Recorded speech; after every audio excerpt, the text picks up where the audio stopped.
Stop. That's good. Okay, we'll get started. So welcome everybody. I am Jamie. My name's Jamie. I'm the head of education at the HCPC. Today we're here to talk to you about the findings from our annual report exercise, particularly linked in with the service users and carers and sustainability of service user and care involvement in education and training programs. Firstly, I'll do a bit of housekeeping. So we have a presentation that my colleague Temi, who's on the call, will be leading today after I hand over to her, and then we have a Q&A discussion. Um, I've actually just kind of actively muted everybody's mics, but you can ask questions via the Q&A function or the chat, and we can always unmute you and allow your camera to come on should you want to come in with any points verbally. But please, if not, post anything that you have in the Q&A in the chat, and we'll come back to questions at the end. So the agenda for today, I'm going to take us through a quick summary of the HCPC's education function, just really to provide a bit of context. I'll then hand over to Temi to kind of take us through the substantive part of this session. We'll then have the Q&A discussion, and then there's just some points in closing about further reading materials and other things to pick up. Education function at the HCPC, what do we do? We're here to set and maintain education standards. Those standards are output focused to ensure those that complete education programs meet our requirements for registration.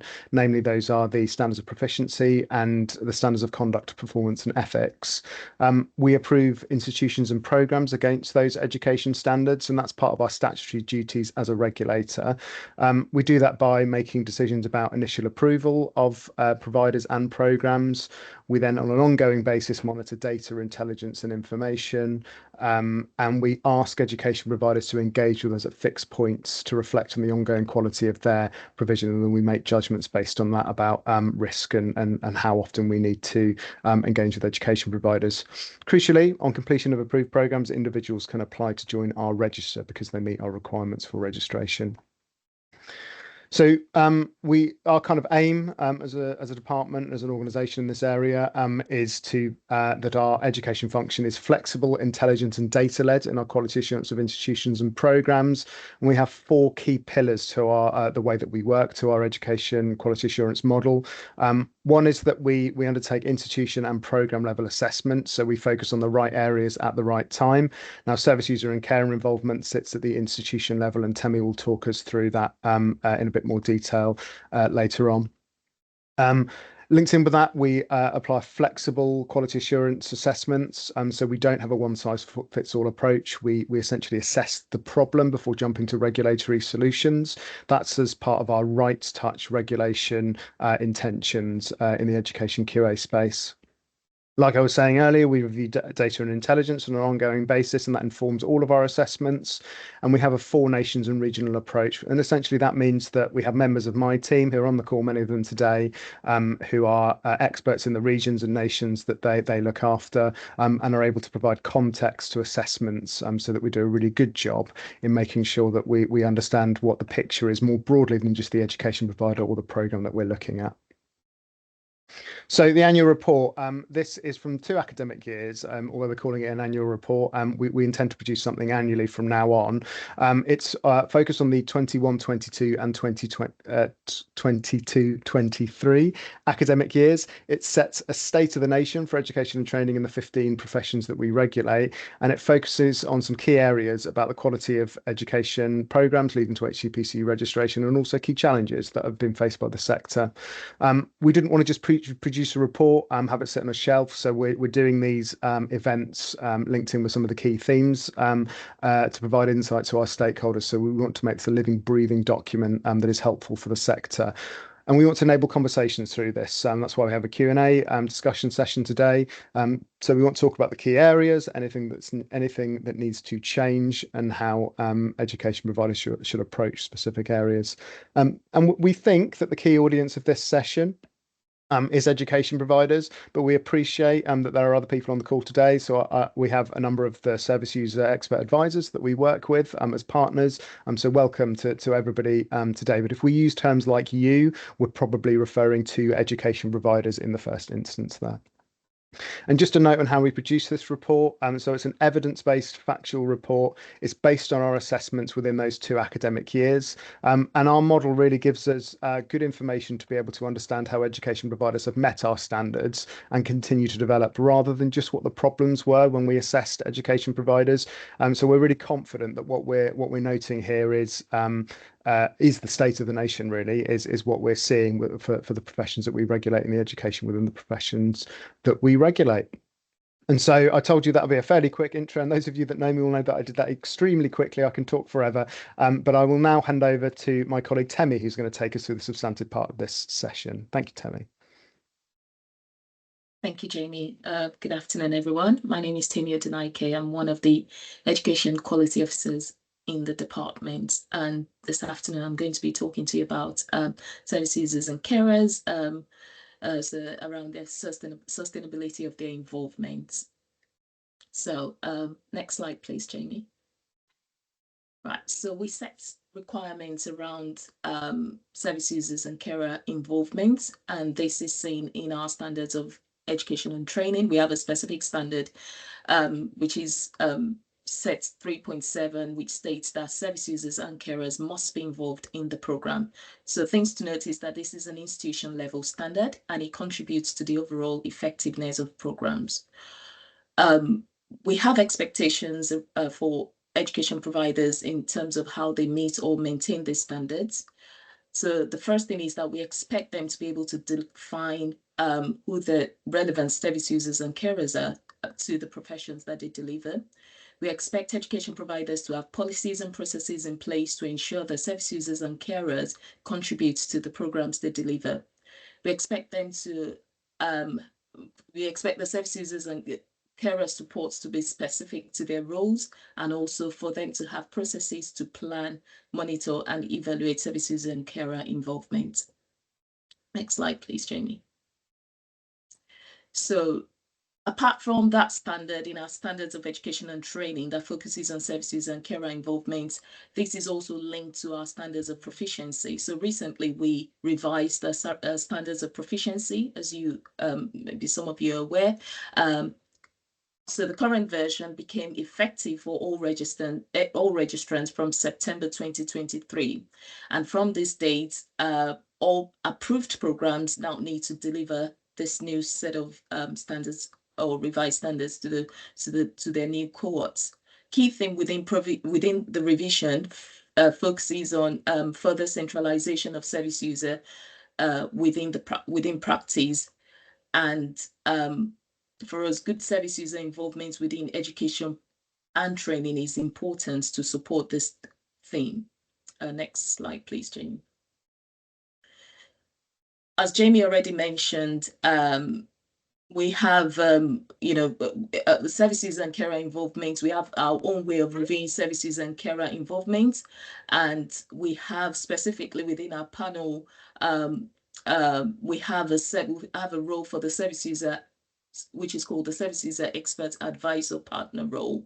What they do basically is that they engage to review service user involvement, and their engagement focuses on these 4 areas. So they're looking at underpinning policies around service user and carer involvement. They will also be checking to see how education providers have involved or how they're monitoring service user and carer involvement.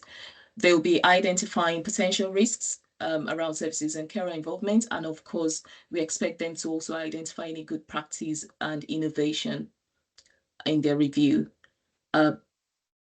It's important to know that services and carer, services and expert advisors are crucial to our reviews. Basically, they're there to provide important insight from the service user perspective, which, as you probably appreciate, that sometimes lead visitors may not be able to pick out those from their reviews. And what they do is that when they've undertaken their reviews, they produce a report, which is then provided to our lead visitors to inform their judgment around service user and carer involvement. They're also able, apart from the review that we undertake in terms of performance review, we are also able to meet service users at education providers as part of our review activities. Next slide, please, Jamie. So from the assessments that we've undertaken in the last 2 years, we have identified some methods by which education providers involve service users in their programs. So often we realize that there are established central groups that are drawn upon by programs to provide specific involvement. We've also identified that often frameworks are set at education provider level, and across our assessment, service users and carers were normally involved in the following areas. So they're involved in a wide range of learner-facing areas, whether that's admissions, delivery of content, assessment, or even fitness to practice panels. Some of them also, from our findings, we noticed that some were involved in governance, some of them were involved in quality improvement, and there were a few cases where they were also involved in research. Slide, please.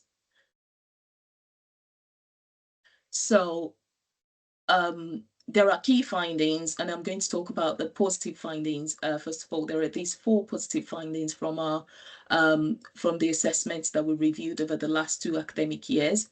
The first thing is that, which is really good, is that all education providers involved service users and carer in some way, at whether that's at institution or program level. So that's really, it was really good to see that every single education provider that we assessed did have some sort of involvement of service user and carer.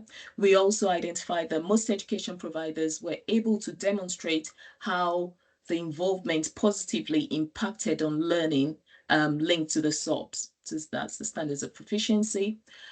We also saw that their involvement was most effective when it was considered as a key part of the institution or division strategy. And interestingly, education providers often identified gaps themselves in this area where those gaps were present, and we saw that they were working to address those gaps. Next slide, please. So of course, apart from those positive areas, we also identified some challenges from our key findings. There were 4 major challenges that we identified. So I'll just mention all 4 of them, but in the next few in the following slides, I'm going to talk about each of them in a bit more detail. So the first challenge that we identified is that some education providers were less developed than we expected. We also saw that there were several common pitfalls in the approaches that some education providers were using in terms of how they involve service users and carers. We saw some sustainability issues, and in some cases, we saw that recruitment and retention can also be an issue. So now I'm going to talk about the first one, which is underdevelopment. Next slide, please, Jamie. So we saw that education providers did not routinely, in some cases, education providers did not routinely set out a clear vision or provide clarity about what they were trying to achieve. So that could be misunderstanding around what good engagement looks like. There were also cases where we saw that education providers found it quite difficult to articulate who their relevant service users and carers were. And again, in many reviews, we saw that this was not, education providers did not sufficiently reflect on development and challenges in this area. Apart from the reviews we undertook, we also had this a yearly survey that we carry out with recent graduates called the Year-in Registration Survey. So findings from that survey, basically we carry out this, we undertake this survey to understand graduates' experience around the quality of the education and training that they received. So from that survey, we saw that 9% of those that responded reported that they did not engage with service users in the academic setting, and 6% of them disagreed that service users supported their learning in a structured way. However, we find that all education providers met or maintained the standard at least at threshold level. Next challenge is around, next slide, please, Jamie. Common pitfalls. Yeah, so there were a number of common pitfalls that we saw across the portfolios. One is that some providers were heavily reliant on a small number of individuals when it comes to their service user and carer group. Also, the range of experiences within the service user and service user group was narrow in some cases, was too narrow in some cases. We saw that there was ill-defined staff responsibilities to support, integrate, and optimize, and there were uncoordinated approaches to involvement. So to break that down, we saw that some education providers did not, the services and carer involvement was not underpinned by clear objectives or a service user strategy, and it was also lacking required resources to support. We also saw that impact of their involvement was not always evaluated in a structured way. Next slide, please, Jamie. There was also the challenge around sustainability, as I mentioned earlier. So in some cases, we saw that good practices reside with individuals, so whether that's service users or members of staff of the education provider, rather than what we would expect for those practices to reside with policies and structures. We also saw that in many cases, momentum was lost when people move on. The other thing around sustainability is the institutionalization of service users and carers. So balancing institutional knowledge, which enables contribution versus over institutionalization. We also saw cases where service users were starting to feel like they were being treated as staff, and because of this, it affected their ability to contribute to topics with the service user and carer perspective. Around recruitment or retention, we saw the problem sometimes presented as an explanation for small groups or narrow ranges of experience, and there were problems to be solved to improve service user and carer involvement. Next slide, please, Jamie. But yeah, despite the challenges, it was really good to see that there were our service user expert advisors were also able to identify good practice across the portfolios that they reviewed. So one was around the roles responsible for service user and carer involvement. So some providers went as far as identifying lead roles, and these ones were involved in developing involvement strategy for their service user group. Some also had coordinator roles, and those ones were responsible for managing involvement and logistics. We also identified good practice around measuring success, which was embedded into their reporting. And some actually also paid above and beyond the usual expense coverings, expense fees, although some service users and carers saw these as essential rather than good practice. Some reported around support that they received. So whether that's support around training and preparation for sessions, or support around or the practical support for attendance. There were those that reported that there were contingency planning in place if things go wrong, and well-being also was considered. Well-being considerations was also they were built into some sessions. It was also good to see that feedback was acted on. So whether that's to further embed involvement or just to close the feedback loop. Next slide, Jamie. Right, so in terms of where we go from here, future development or continued work, we will continue to reflect on how education providers involve service users and carer through our monitoring assessments. As we mentioned earlier, we're currently reviewing our standards of education and training. So at the moment, service user involvement is set as a baseline level.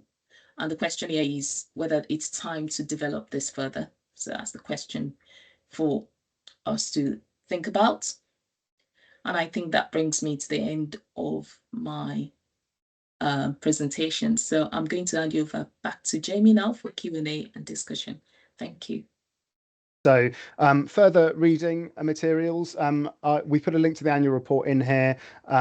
and the page numbers where you can find more detailed information about service user and care involvement. We have discussed all of that today, but there's probably a bit more, there is a bit more detail in there for you to kind of consider at your leisure. The year in registration survey, which Temi mentioned as part of her presentation, there's some information there about service user involvement on pages 7 to 8. That's the 2023 exercise. The 2024 exercise is actually just open. And so we'll be able to produce some further insight out of people who have been in registration, so people that joined the register a year ago, reflecting on their education and training and how that's prepared them for practice. So we'll be able to provide some more insight into this and other areas in the autumn. And I've just put a link there to professional bodies. It's kind of particularly for education providers, I think, because clearly professional bodies have views on this area too. They have their own standards, which they hold. Also, some have their own standards, which they hold education providers to, where the education provider finds that useful. And in terms of things like best practice and expectations about service user involvement, I would say professional bodies are a really good source of information. And we consider what professional bodies think is normal too when we're making our judgments about service user involvement and other areas too. So again, it's certainly very helpful for education providers to be cognizant of what professional body expectations are in this and other areas. That is literally just a link to all of the professional bodies that we work with, and so contact those separately or find materials on their website linked in with this too. And so the materials that have been celebrated in the chat. So we're on the second to last of these today, which is amazing. I can't believe we've worked through so many of these. So the links that are provided there on the slide will take you to the recordings from previous webinars and the slides too. You can still sign up if you would like to the last webinar, which is about embedding the revised standards of proficiency. A bit more of a technical one about our expectations there. And we are doing some comms at the moment, actually, just to make sure that the right people from education providers are in the room for that. Hopefully that'll be helpful for education providers that haven't gone through that process with us yet, but also for education providers who have and would like to kind of understand our key learning points. We're essentially, through our regular monitoring exercise, we are assessing education providers and their alignment with our revised standards of proficiency. And some have already done that, but there is a good chunk still that we need to work through or work together with to make sure that that's happened effectively. So if there is anybody at your institution you think that will find that useful, please share the link with them, and they can sign up to that as normal. And then lastly, just to contact our slide. So we work regionally, like I was saying, and nationally. So if your institution, what we ask is normally that you work with your quality assurance people. We're quality assurance people, so they speak the same language as us, and then kind of linking with the HCPC through kind of that central point of contact.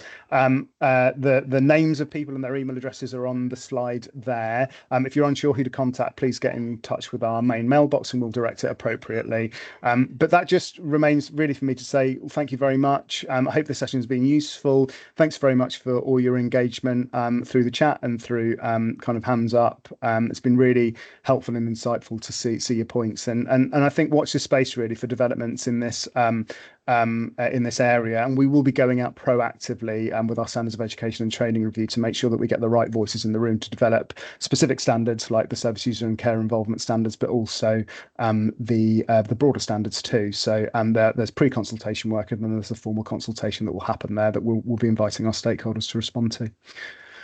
Okay. Well, thanks very much, everybody, for your time. Really appreciate you coming. Appreciate your involvement today. So thanks very much, all. Good to see you, and thanks very much, Temi.